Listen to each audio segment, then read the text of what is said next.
Okey. Okay, semua, Assalamualaikum semua. Apa kita mula boleh message kat Tisha suruh hadir nah. So kita start lah kuliah. Okay, bismillahirrahmanirrahim. Assalamualaikum dan selamat malam semua sekali. Selamat datang ke kelas kita malam ni. Iaitu kita akan cover tentang malam ni dua topik dah, iaitu yang utama tentang cost benefit analysis dalam flexible management system. Yang kedua adalah tentang cost benefit analysis. Satu lagi queuing theory dalam flexible management system. Okay. So saya dah buat rakaman video ni. Okay. Sebelum saya lupa, saya ada upload assignment. Tak apa, kita tunggu Tisha mai lah baru saya cerita. Tunggu Tisha hadir baru saya cerita pasal assignment. Oh, Tisha datang lah. Okay, baiklah Tisha. Okay. So pada malam ni kita akan start kuliah kita lah. Selama 7 minggu ni saya akan masuk lebih kurang 5 minggu dan minggu ke-6 you all akan buat presentation kan. Okay. So apa ni, you all macam mana, background kerja macam mana? Nazli kerja apa? Saya nak tahu tak boleh relate dengan topik kita. Saya tak kerja, doktor. Oh, tak kerja. Okay. Ada pengalaman kerja ke? Tak, selain intern. Buat full time kan ni? Full time kan? Saya buat full time. Oh, ni ada di mana lokasi ni? Saya dekat Pahang. Oh, Pahang. Okay. Ni apa, Adiba ada pengalaman kerja ke? Tak kerja juga. Di mana lokasi, kat mana? Sekarang lokasi di mana? Johornya. Tisha ada pengalaman kerja? Pasal Tisha ada kerja ni. Tisha, hello? Ya doktor, saya ada pengalaman kerja. Ya, sekarang kerja apa? Sebagai engineer dekat Micron. Micron, okay. So saya tanya ni kerana topik kita ni melibatkan industri. So advantage pada Tisha kerana Tisha boleh relate dengan kerja-kerja di industri lah. Mudah-mudahan topik kita nak cover ni ada memberi manfaat pada Tisha lah dalam kerja ni lah. Yang Azlin dengan Razifah insyaAllah cuba recall balik apa yang mengaji masa degree tu kan. Nanti tak faham boleh boleh tengok lah internet apa kan. Okay, mudah-mudahan ilmu ni kita dapat ni boleh pakai masa ke depan ni lah. Okay, so pada malam ni kita akan cover tentang flexible management system dan juga dalam topik dalam flexible management system ni ada banyak topik. Saya nak buka ni lah teaching plan. Okay.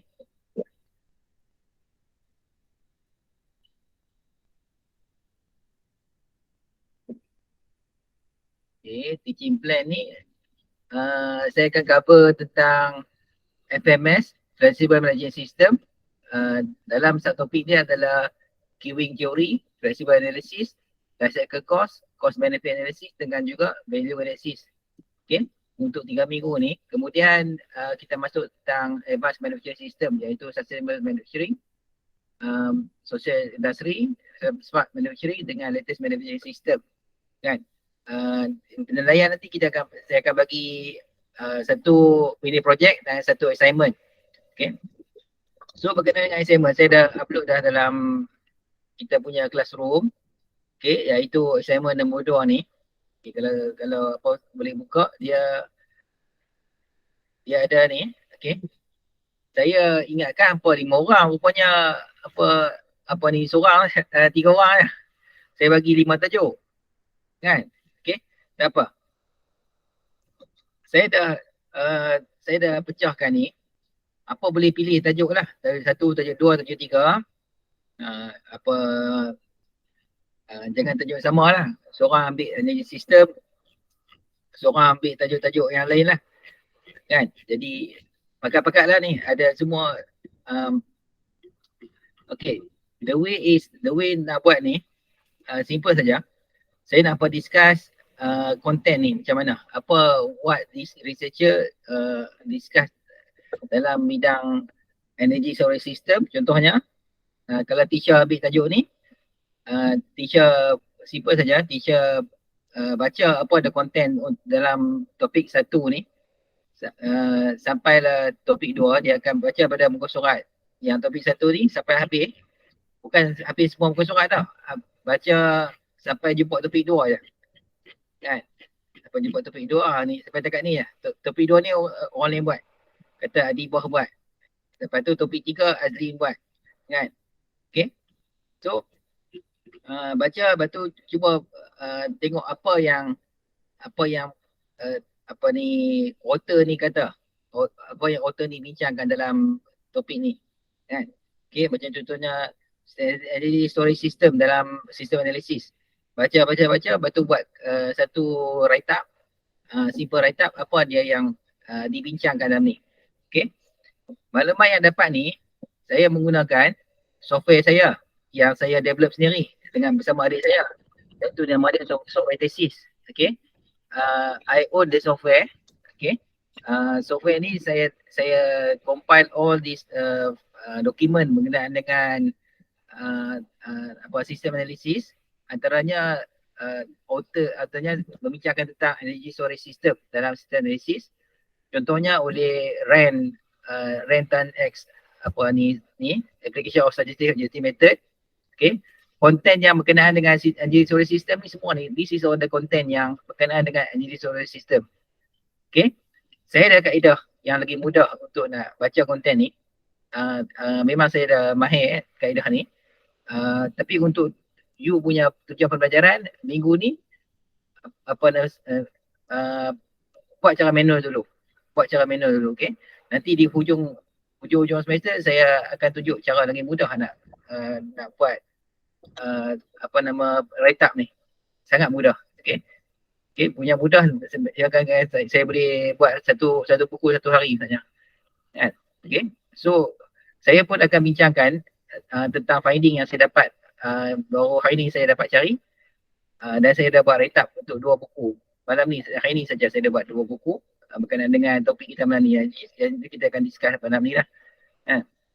Okay, so this is the assignment yang pertama lah. Nanti mini project saya kena bagi juga kat you nanti lah kan. Okay, faham ni teacher ni? Faham tak tiga-tiga ni? Just baca saja, lepas tu tengok kutip apa information dapat pada ni. Lepas tu cuba buat write up dia. Okay, di akhir semester saya akan tunjuk cara mudah nak buat write up ni. Okay, pilih satu tajuk lah. Ada 5 tajuk ni, saya dengarkan 5 orang, punya 3 orang lah. Okay, tak apa. Baca saja. So this is saya pertama lah. So kita masuk tentang topik kita malam ni, iaitu you all boleh buka topik ni, iaitu lecture 1 oleh saya yang saya upload, saya reload balik nota tahun lepas, which is information dia tak lari mana. Okay, dan kita akan bincang 3 slide ni lah. 1 slide flexible management system, yang kedua slide tentang cost benefit analysis, dan saya akan bincangkan tentang content yang saya dapat, finding saya dapat malam ni, hari ni. Pagi tadi saya dah buat buku, iaitu bukan buku lah, satu write up tentang keyword theory, dan satu lagi write up tentang cost benefit analysis, which is all this latest information lah saya dapat. Okay, so boleh dah download dah content ni, tak apa. Okay, so kita bincang dulu tentang flexible management system. Okay, FMS ni teacher yang dah ajar, teacher dah ada sistem di tempat ajar pakai FMS kah? Tanya teacher ni, dalam orang lama ni, teacher ni. Doktor, yang flexible manufacturing system tu dia more tu? Tempat Syah dah pakai FMS kah? Mungkin kot doktor, mungkin kita pakai in terms of different name. Flexible manufacturing system I baru dengar. Okay, you baru dengar lah. Okay, tak apa. Hmm. Okay, kita bincang ni slide Okay, ada 22 muka surat. Flexible management system adalah sistem yang saya percaya pelajar-pelajar yang dalam kejuruteraan manufacturing pernah belajar subjek ni, iaitu FMS Flexible Management System. Ada di cover dalam topik-topik tentang manufacturing lah. Okay, mesti ada pensyarah ada satu subjek cerita pasal ni. Mungkin satu kelas ke 1 hour lecture ada masuklah topik ni. Kita ulang kaji sikit lah tentang topik ni. Okay, FMS ni you all boleh buka ni, saya Google lah. Saya Google ni, mudah-mudahan boleh dapat recall lah. Flexible manufacturing system. Okay. Jadi sistem dia ni, dia ada layout ni. Basic ni dia ada layout macam ni lah.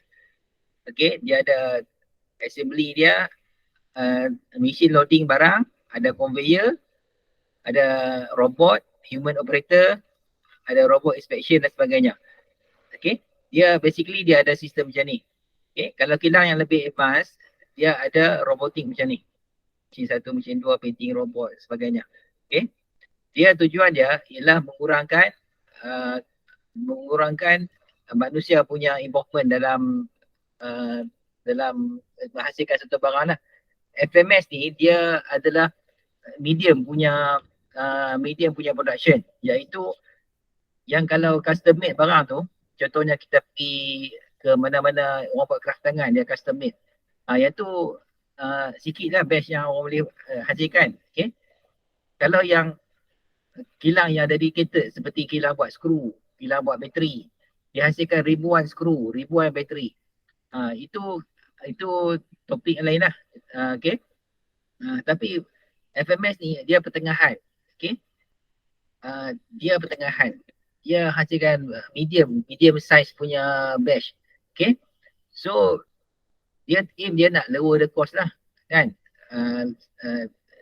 Kerana kita tengok trend sekarang ni, trend dunia sekarang ni, barang dia cepat berubah.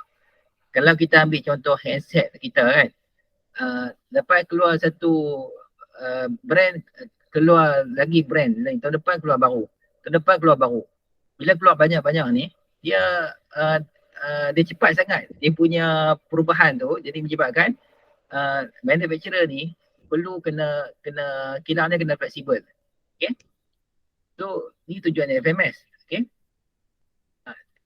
sebab order tu kejap je orang order tukar lain, kejap je orang order tukar lain. Jadi tak sempat dia nak buat dedicatednya kilang lah kan dia buat.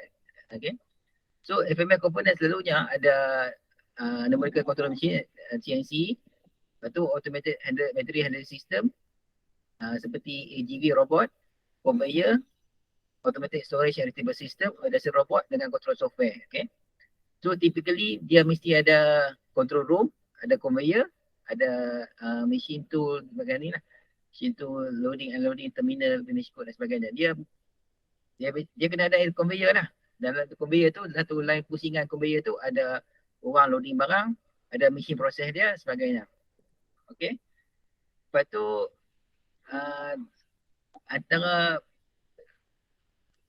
masalah dalam FMS ni sampai hari ni pun ada masalah adalah dia punya queue system. Okay, siapa nak buat dulu, siapa nak buat kemudian, lepas tu bottleneck, lepas tu deadlock, iaitu barang tu jadi queue kan.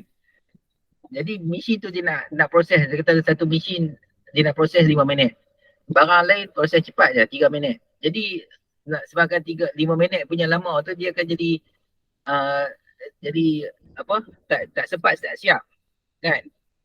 Itu antara cabaran dia lah. Jadi sistem tu dia nak kena set up siapa nak buat dulu, siapa nak buat kemudian.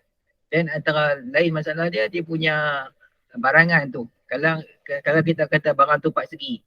Semua 4 segi tu, semua jenis 4 segi lebih besar kecil pun 4 segi jugalah, kan. Tapi kalau dia main datang barang bulat, kan, atau segitiga ke, betul lah yang nak pegang robot tu, robotic arm tu. Robotic arm tu jadi celaru dia nak pegang, macam mana cara nak pegang tu semua tu. So kalau guna tangan manusia, robot tu bentuk tangan manusia ada. Tapi ni teknologi sekarang lah. Kalau teknologi yang dulu ni, robot tu bentuk gripper je. Bila gripper, apa betul sangat yang dia boleh pegang, kan. Itu antara cara dia lah. Okay. Machine grouping, part type selection, machine grouping, loading, control ni pun sama. Dia nak loading barang. Nak loading guna manusia ke, loading guna robot ke, kan. Robot pula, dia ada robotic arm. Yang famous tu di Malaysia ni adalah ABB robot lah. Robot ABB nama dia, kan. Tapi programming dia quite complicated. Siapa yang minat programming, dia boleh go for this. Di UniMed pun ada robot tu. Pakai 2 semester je. Semester ketiga, mesin tu cuti semester panjang, tak hidup mesin tu. Buka semester baru, dia reset habis. Siapa pun tak tahu nak program. Tu terjadi dekat tempat kita lah. Jadi pengajaran dia, mesin tu saya kena hidup je, kan. Okay. So management information system, dia ada moving large amount data, dan sebab data ni yang dia kena ada. Sebab robot kita ni kita nak integrate, sistem kita nak integrate, kilang kita besar tau. You kena bayang kilang besar, bukannya kilang kecil saja. Yang besar ke. Bayangkan mana-mana lah kilang kat Penang ke yang, ataupun negeri tempat you duduk lah. Macam Intel ke, kan. Besar kilang dia. Jadi robot di hujung sana, robot di hujung kiri, di hujung kanan, dia nak jadi apa? Nak integrate satu sama lain tu pun kena ada satu data controller dia lah, kan. Okay, expert system, expert system knowledge, decision support system pun satu perkara. Macam mana yang dia nak bantu kita decide, okay, nak bantu kita decide. Yang decision tu depannya dia datang pada manusia, bukan robot decide. Okay, robot dia tak dipertanggungjawabkan lah kalau jadi apa-apa masalah. Manusia yang handle tu yang dipertanggungjawabkan lah. Okay. Tapi dia bantu kita bagi satu maklumat. Kita nak decide mana. Jadi dalam kes FMS ni, kita nak decide siapa nak buat dulu, siapa nak buat kemudian, kan. Okay. Mesin mana nak run dulu, mesin mana nak run kemudian. Supaya tak menjadi, nak mengurangkan masalah bottleneck tu, kan. Okay. Sekarang ni, zaman sekarang ni ada artificial intelligence. Okay. Seperti neural network, genetic algorithm, fuzzy logic dan sebagainya ni. Neural network emulate connection in brain. Okay. Genetic algorithm based on relative capability in nature. Fuzzy logic simulate human ability to deal with ambiguity. Okay. So sekarang ni dah ada teknologi ni. Sekarang ni kita hidup di zaman ni. Artificial intelligence untuk tulisan, artificial intelligence untuk everything lah. Kan? Kita sekarang hidup di zaman ni. So kita dalam manufacturing kita tak belajar sangat lah ni, tapi perlu kita tahu, at least kita tahu penggunaannya. Orang yang dalam bidang komputer, dia perlu tahulah programming belakang tu, dia kena tahulah. Macam kita orang manufacturing, kita menggunakan saja, kan. At least you all tahulah, kan. Okay. So dia ada advanced communication, telekomunikasi, barcoding, virtual reality, hologram, HoloLens dan sebagainya. Dia ada banyak. Okay. Lepas tu teknologi yalah, at one time dulu 10 tahun 15 tahun yang lepas, CNC ni adalah new teknologi lah. Sekarang ni CNC adalah normal teknologi yang orang dah pakai selalu lah, kan. Jadi nak kata advanced manufacturing sekarang bukan lah, sebab dah normal lah. CNC ni memang standard lah, semua tempat dah ada. Cuma mahal lah, orang tak siapa nak beli. Okay. Conveyor ada, automatic AGV ada, automatic storage receiver system.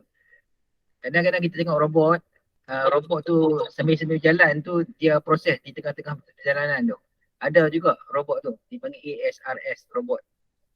Ada kilang-kilang yang mahal, kilang-kilang yang yang mampu dia beli robot macam ni. Sambil-sambil robot tu nak bergerak daripada satu point A ke point B, dia sambil-sambil tu jalan tu dia proses. Ada juga kan. Okay. So this is the ASRS lah. Kalau zaman at one time dulu lah kan, robot tu berjalan ikut line. Dia berjalan ikut line kan. Kita layout satu line, robot tu ikut line saja, dia jalan ikut line. Macam dalam kereta api tu. Tapi itu zaman tu dah berlalu. Zaman sekarang ni robot tu dia berjalan macam drone lah. Ikut suka dia, mana-mana jalan yang dia rasakan cepat sampai. Robot dah terlampau canggih sampai macam tu lah kan. Macam kita punya, kalau you bisa tengok lah, romba tu yang duk basuh, yang duk sapu sampah romba tu kan, yang tu lah. Okay. So programming machine tool control by common computer network combines flexibility, efficiency, residual setup and queue time. Okay, ni queue time lah kita nak bincang sekali lagi. Lepas tu ada robotic, programming manipulator follow specific path better than human respect to hostile environment, long hours and consistency. Okay. Sebut pasal robotik, saya ada hadir satu kursus yang lepas-lepas, kursus yang minggu lepas, ada profesor tu beritahu robotik ni memanglah kita impian ke hadapan ni lah, tapi realiti robotik tetap perlukan human intervention juga kan. Kalau kita ambil contoh lah, ada mesin yang boleh masak, robot ni tangan robot boleh masak kan. Okay. Misalnya kalau you Google ke you tengok YouTube ke, ada robot yang boleh tolong masak kita kan, tangan dia masak. Tapi tak laku pun. Orang nak jual tak laku sebab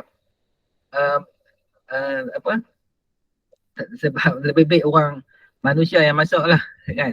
That is, saya rasakan dia it take time untuk kita nak transition pada fully robotiknya, take time sebab manusia zaman sekarang ni kita lebih suka human touch kan. Okay. Tu robotic part, dia ada robotic arm, and effect and data hand. Yang ni kita tengok yang terbaik di tangan manusia lah kan. Tangan manusia yang terbaik. Jadi kalau orang dapat cipta robot yang berbentuk seperti tangan manusia, dia sangat banyak membantu lah. Tapi buat masa ni tak banyak yang boleh buat macam tu, robot yang boleh buat. Okay. So ada computer integrated manufacturing, okay, integration of design, manufacturing, delivery via computer technology. CAD uses software to create and modify design. CAM uses programmable automation in manufacturing. CAE, link functional design to CAD from design. CAVP creates processing and instruction. For CAM, group GT lah, group teknologi. Group teknologi ni mudah kita tengok. Kalau you pernah main Lego kan, kita susun 4 segi. Bentuk lain, segitiga. Yang tu contoh grup teknologi lah, kita susun elok, kita grupkan ya, bentuk segi 4, segitiga saja, bulat saja kita susun. Jadi kita senang nak pilih. Itu paling mudah nak faham grup teknologi macam tu lah. Okay. So this is CIM, Computer Integrated Manufacturing. Ada yang besar ni panggil product design. Yang betul ada process planning, manufacture, system management. Okay, dia ada TQM, barcode, MRP, GIT, disease, robotik dan sebagainya. Tujuan semua ni, sistem ni adalah untuk cepatkan proses output produk kita lah kan. Dia bantu kita nak cepatkan dia. Okay. Kemudian ada adoption of technology readiness, technology design, technology selection, technology integration. Okay. Ini adalah sekarang research by saya sendiri, menggunakan software saya yang saya cerita tadi. Saya develop myself that software. Okay. Saya analisis 5,000 dekat 6,000 channel. Dalam FMS ni banyak orang pakai BatteryNet. Okay, BatteryNet model, deadlock, free scheduling flexible, okay, routing flexible manufacturing, particle swap optimization. Banyak orang pakai untuk FMS ni. Okay.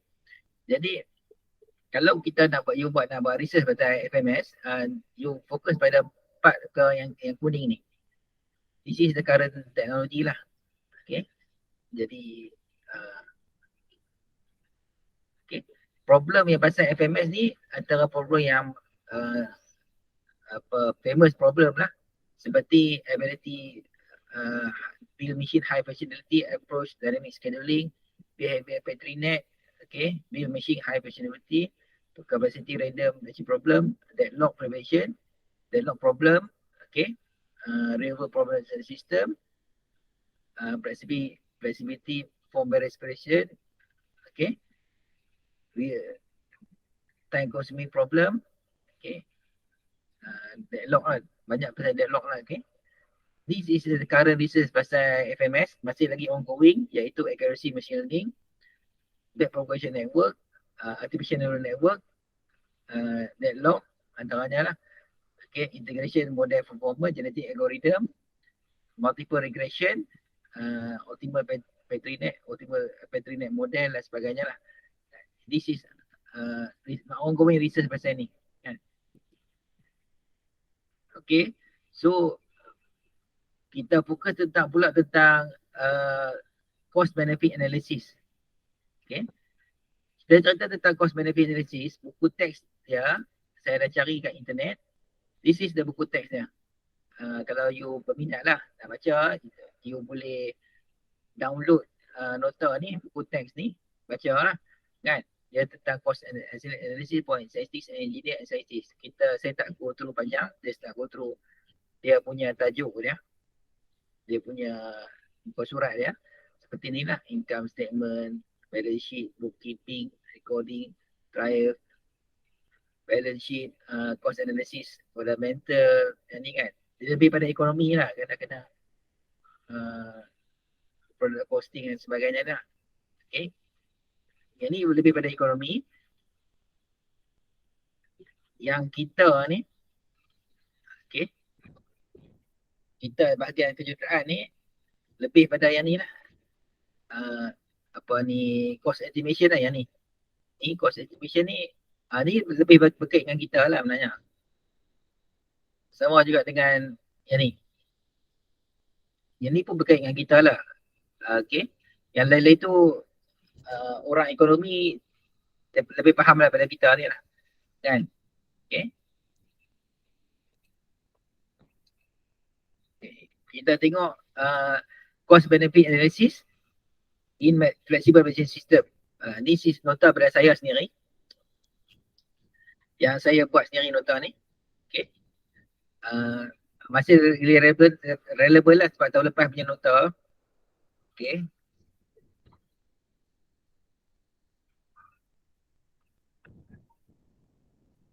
Di FMS, okay, tadi lah saya kata isu dia sama tadi macam tadi. Okay.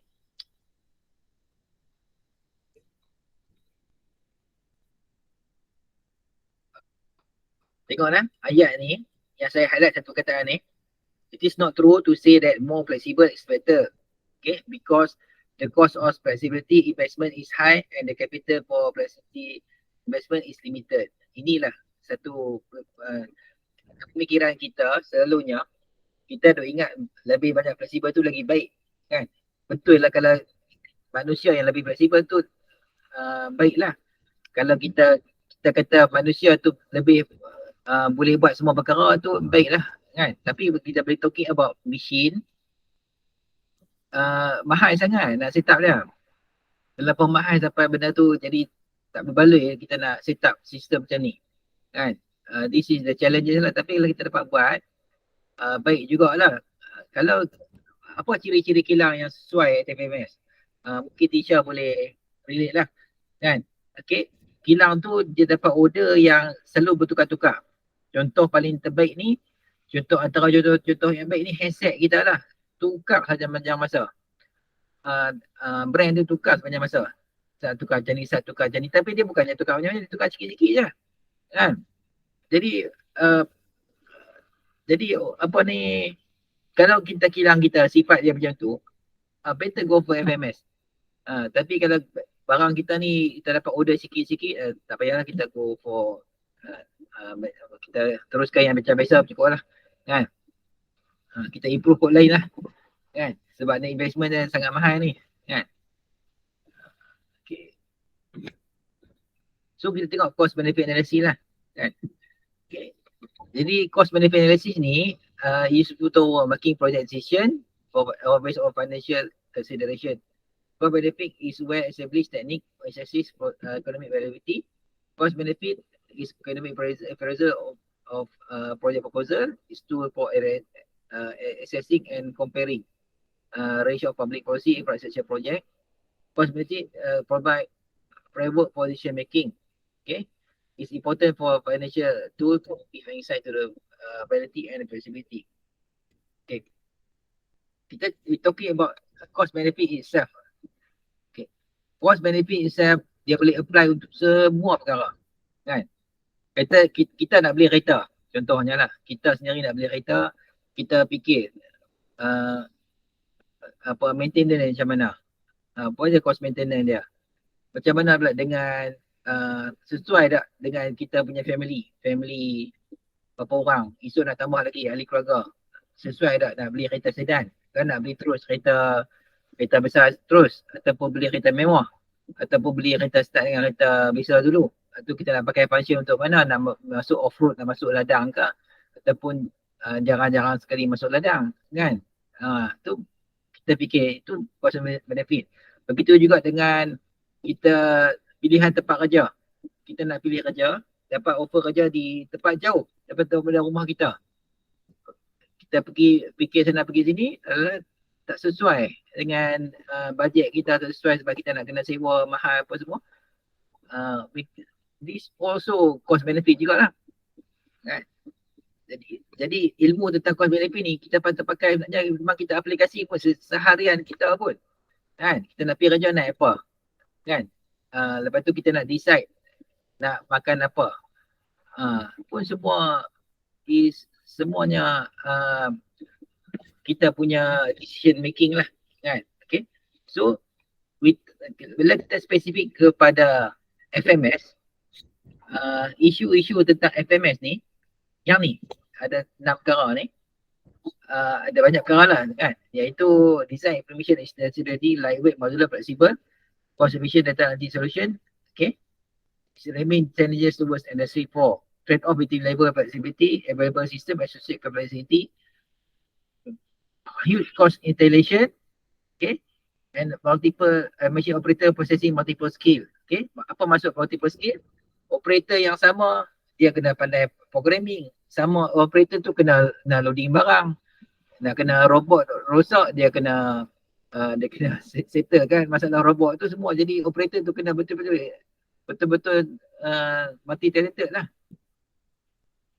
Okay, more flexible is not better. Efficient flexibility, design can be complex and efficiency can be costly kerana kita punya limited space.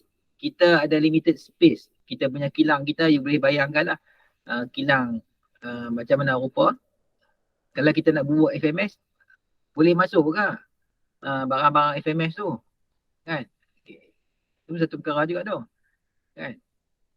Customer integration may also be operator asset to increase efficiency and pave the way for new set of cost saving potential. Okay, sebab kita nak fikir sekarang ni zaman dia cepat sangat berubah. Kalau kita nak invest satu perkara, kita fikir panjang tu.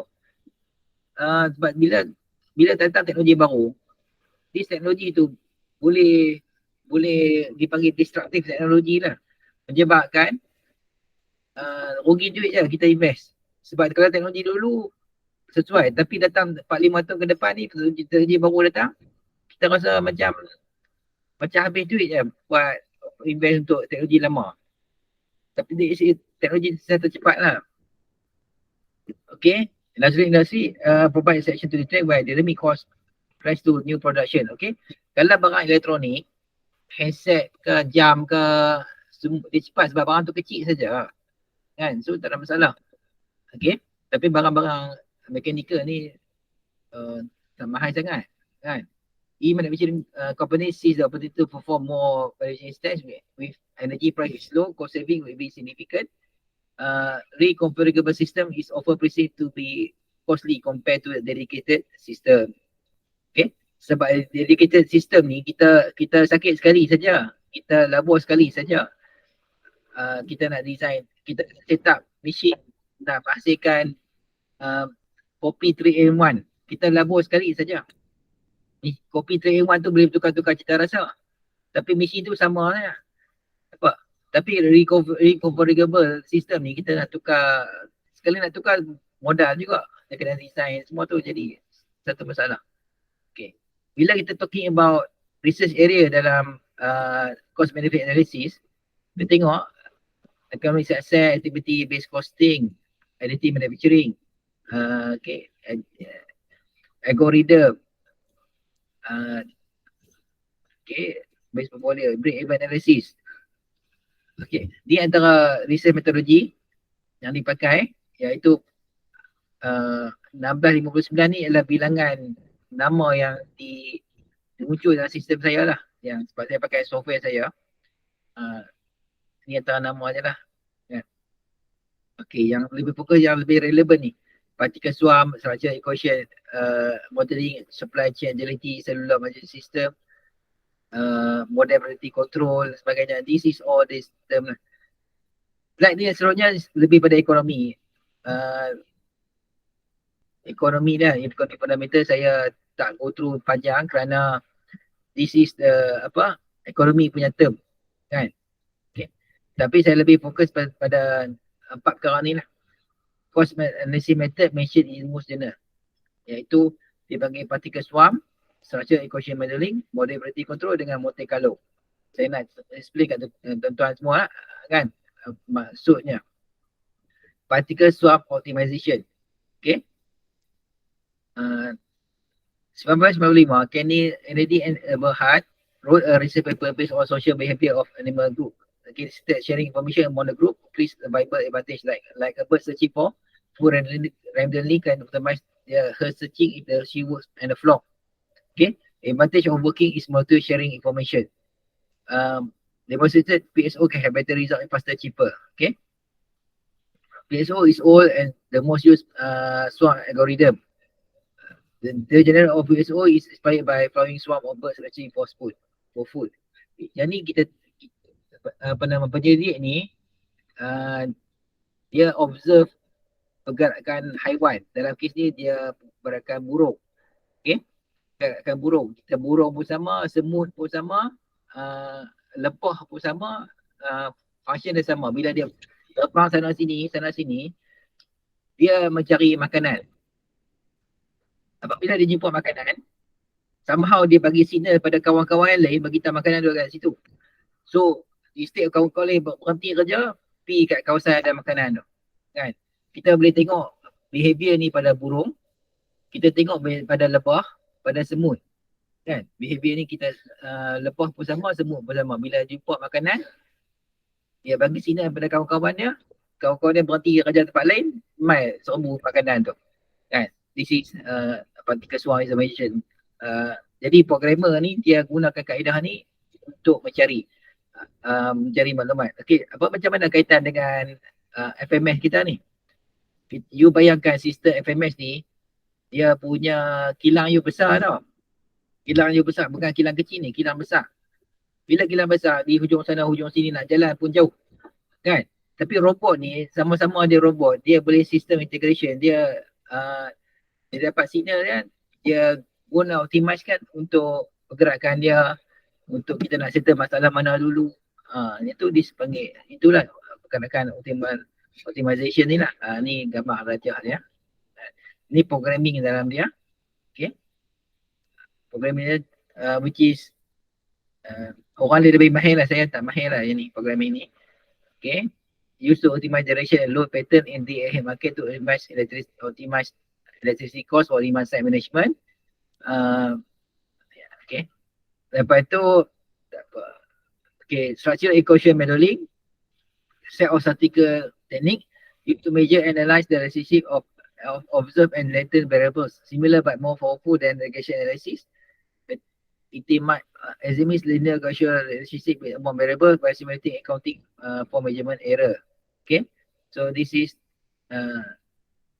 equation modeling. Semua pun use different resource allocation pattern to benefit from implementing environmental management practice. Okay. Lepas tu yang kemudian adalah model predictive control based on predictive model of the process used to predict the future output based on historical information as well as anticipated and anticipated future output. It consists of function of model, not structure of model. Therefore, a state equation transformation kan step. Jadi benda ni dia ikut data yang lepas-lepas. Okay.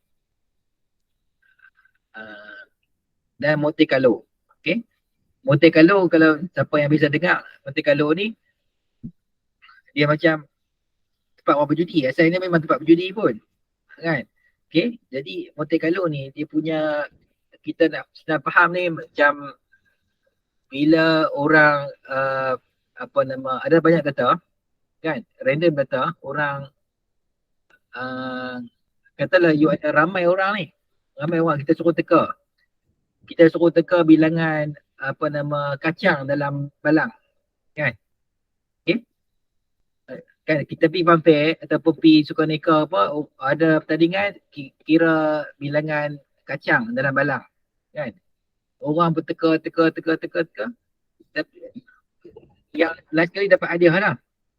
Tapi bila kita kumpulkan maklumat tu, kita kumpulkan statistik maklumat tu daripada orang yang pertama sampai orang yang ratusan orang, dia akan dapat rupanya menghampiri kepada bilangan betul tu, bilangan statistik tu. Kan? Itulah basic untuk Monte Carlo ni lah. Kan? Okay. So, antara contohnya differential group relation can guarantee parenting right. Okay. So ketik energy development system to support improvement quality energy. Nanti contohnya lah. Okay. Untuk ini, kita buka cost benefit analysis yang saya buat pagi tadi. Kan? Okay. Untuk nak buat cost benefit analysis in general, yang kaedah ni boleh terpakai untuk semua lah. Bukannya untuk FMS saja, untuk kita sendiri, seharian kita pun sama. Kita boleh pakai. This is what you use in various fields including business and decision policy, environmental impact assessment dan sebagainya. Untuk that step dia ada 5 step yang utama, iaitu identify potential cost and benefit. Yang kedua, quantifying cost and benefit. Okay, mula-mula kita identify dulu. Kata tak beli rumah, beli kereta, nak pergi kedai makan, kan? Kita fikir bajet bulanan tahun ni, bulan ni dapat gaji, kita fikir bajet bulanan, kita identify dulu nak beli barang apa. Lepas tu kita baca tengok, kita fikir tengok berbaloi tak beli barang ni, berbaloi tak kita lapor untuk ni, kan? Lepas tu comparing cost and benefit, kita compare. Yalah kalau kita ada 2 option, nak pergi kedai A, kedai B, nak pergi kedai mana, kedai dekat, kedai jauh. Kedai jauh murah lagi, kedai dekat mahal sikit, tapi minyak kereta sama je, kan? Contohnya lah, assessing risk and uncertainties. Contoh kita nak pergi jauh, naik kereta ke, naik bas ke, naik motor ke, naik kereta api ke, mana yang lebih mudah, lebih selamat. Kemudian kita make decision. Okay. Ni 3 example, iaitu oleh author yang pertama ada 3 example, author kedua dengan author ketiga. Okay. Ada apa yang dibuat kan, apa you all boleh baca lah dalam ni, tapi lebih fokus kat sini. Okay, lebih fokus kat sini lah. Okay. Mula-mula dia buat apa? Dalam author ni, Deakin, Scientific Cost, Greenwood ni, dia identify dulu, dia buat tentang apa ni, open point, soft open point using cost benefit analysis. Okay. So dia buat the framework. Okay. Kemudian methodological approach, application of framework in cooperative analysis, adherence to CPA methodology, cooperative framework with component, combining estimated parameters with net benefit, selecting value stream based on future distribution and conclusion. Okay. Kemudian oleh Nance Wick pula, okay, dia buat tentang industrial robot gear managering. Okay. Kemudian apa yang dia buat adalah dia identify all the parameters of the model. Kemudian dia buat sensitivity analysis, which is satu lagi perkara yang kita akan bincang pada kelas-kelas seterusnya lah. Satu jenis analisis yang besar juga kita nak bincang. Okay. Kemudian presentation essay of the art for cost modeling ni. Lepas tu cost model ni, lepas tu development cost model, identify critical component, calculation of development of implementation cost, estimation of benefit, addressing specific risk, assessment, comparison of net revenue, lepas tu modeling uncertainties, okay. Dan akhirnya oleh orang yang ketiga iaitu evaluation of cost benefit analysis or beneficial solid waste, okay, oleh Arab Saudi ni. Dia buat data collection on waste management system. Lepas tu dia calculate full cost of each solid waste. Kemudian analysis specific waste management facility, conducting sensitivity analysis, evaluating valuability, estimate profitability, and then establishing project appeal. Okay, itu yang dia buat lah. This is CBA. Okay. Dan topik terakhir adalah tentang Q theory. Okay. Bila kita bincang tentang queuing theory, kita memang tak lari daripada kita bincang tentang flexible management system, memang tak lari pada Q. Kita cerita pasal Q ni setiap hari jumpa Q. Kita nak pergi kerja jumpa Q, nak tunggu operator, nak ke hospital pun Q. Apa sajalah, nak basuh baju pun Q.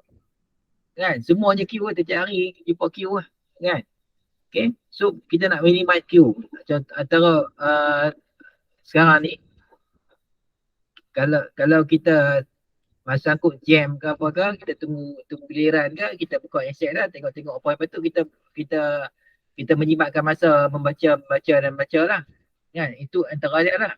Kalau dulu, before the headset makin modern, orang nganga tunggu. Kan? Orang tunggu. Jadi itu perkara yang jadilah. Okay. Tapi macam mana kita nak jimatkan masa, kita nak kurangkan Q. Ni benda yang Markovian model ni dia bincangkan. Iaitu Markovian model ni adalah seperti M1, M2 ni, this is Markovian lah. Memang saya pernah baca buku dia, buku Markovian. Okay. Baca buku surat kedua yang faham, buku surat lain tak faham. Kan? Dia pening. Dia terlalu banyak equation dia. Saya susah nak faham lah ceritanya. Kan? Okay. Tapi basically dia ada define the system, collect data, choose the queuing model, mathematical model, analyze queue system, validate the model, optimize the system, implement changes, iterate is needed. Okay. So this is the queue model lah. Okay. Kalau kita tengok model yang selalu kita tengok, contohnya orang beratur panjang kan, yang di depan pergi dulu, yang yang beratur ikut queue lah, ikut queue yang depan, yang depan kemudian seterusnya. Tapi ada juga model yang kita utamakan orang sakit, orang tua kan, kita utamakan ke depan. Nampak? Kan? Itu pun queue theory juga. Kita nak jimatkan masa, kita tahu ada urusan yang lebih kawan tu kita tahu macam nak beratur dekat pejabat pos, orang nak beli stamp tak payah beratur, terus beli stamp kan. Nampak sebab stamp tak berbalik masa kalau kita nak beratur banyak-banyak lepas nak beli stamp je kan. Itu pun model juga. Okay, so analisis pada Keramidi Unizis ni dia buat ke modeling of vehicular and ad hoc network. Okay. Okay, mula-mula dia buat motivation and model selection dulu. Kemudian model implementation, parameter definition analysis, resource estimation, product evaluation dengan implementation of future work. Okay. Kemudian Petronic, controlling highway toll station. Okay.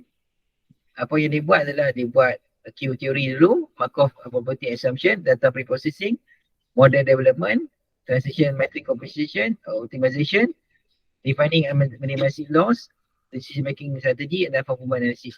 Dan akhirnya Govil ni tahun 98, tapi actually dia adalah buku teks sebenarnya. Bila saya tak perasan bila saya baca tu, dia adalah buku teks. Okay. Okay. Yang ni lah apa yang dibuat lah. That is the theory lah. Yang lain apa you all boleh baca lah. This is all the tahun lepas punya information. Itu saja. Ada soalan ke ni? 1 jam kan? Ada soalan ke semua?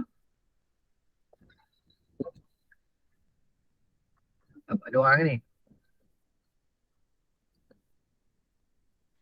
Teacher, Sarah, Adibah ada soalan? Tak ada, Doktor. Azmin ada soalan ke? Tak ada, okey. Tak apa. Itu saja malam ni. InsyaAllah kita akan jumpa lagi pada minggu depan lah. Saya once dapat recording ni saya akan upload ke Drive tengok. Saya akan upload ke Drive lah. Itu saja dari saya. Malam ni kita akan jumpa lagi minggu depan insyaAllah. Okay. Boleh lagi Ya, kita okey, extend lah. Alright. Pada Salam doktor. itu saja. Okay, Terima kasih thank banyak. you Kita jumpa doktor. lagi insyaAllah. Thank you, Doktor. Ya. Thank you, Doktor. Ya.